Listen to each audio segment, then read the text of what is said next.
Yourself, suck at it. Take 2. I think we have lost the joy in doing things bad. I remember as a kid, I would handwrite my fanfiction. I would learn how to run a code to update my theme on Tumblr, and even make films with the plushies on my bed and with the web camera on my laptop. I remember doing things the hard way because that's all I had. But that was the fun of it. We came up with creative ideas to have a fun, silly childhood. And I think we can learn something from our childhood that we can implement into our adulthood. With the rise of AI apps and tools to help us do things simpler, faster, and easier, I can't help but think of how much we are depending on having things faster, simpler, and easier nowadays. So for context, I was looking at my old handwritten fanfiction, an old relic that is shoved beneath piles of folders, old school books that are stored in my childhood storage box. Here it is. Ooh. It's called Being BFFs with Justin Bieber. Side note, I know younger me knew that we meant boyfriend, but we just didn't know what that meant at the time. I opened it and I read it, feeling the words that I wrote back then. Do you have an old hobby or passion like that? Is something like that coming to your mind right now? Because if so, I encourage you to write a list of all of the hobbies and passions that are coming up on a piece of paper and writing the month and year that you last did them. Pulling this out and reading it all started coming back to me.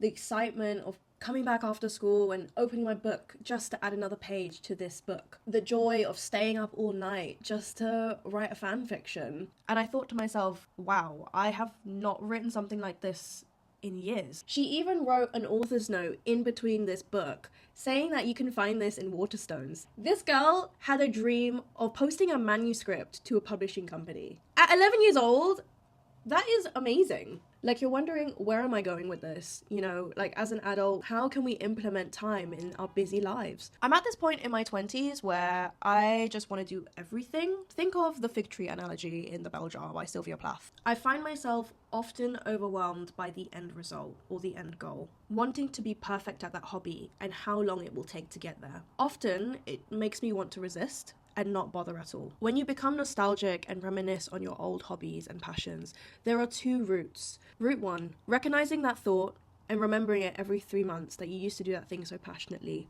umming and ahhing that it's too late. Route 2, listening to that curiosity of trying again. I promise you, it is not late. It is never late for anything. But can't we focus on just showing up for it at first? Just like we did as kids? We gotta let ourselves suck at it first. I'm sure we've all heard from many videos about how we should reduce our screen time and get off of our phones. I think we've had enough of that. Let's just focus on how we can implement more time to show up for our hobbies and passions little by little. Back to that list.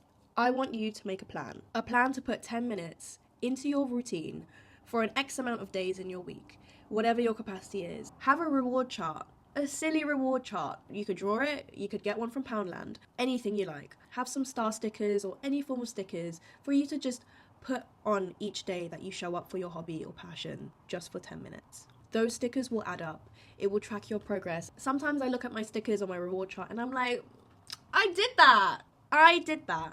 I'm a very visual person, so like, I need that. It is an aid to show me that I am showing up. And over time, you will feel creatively nourished again. Build that trust with yourself. The goal isn't to be perfect at it at all.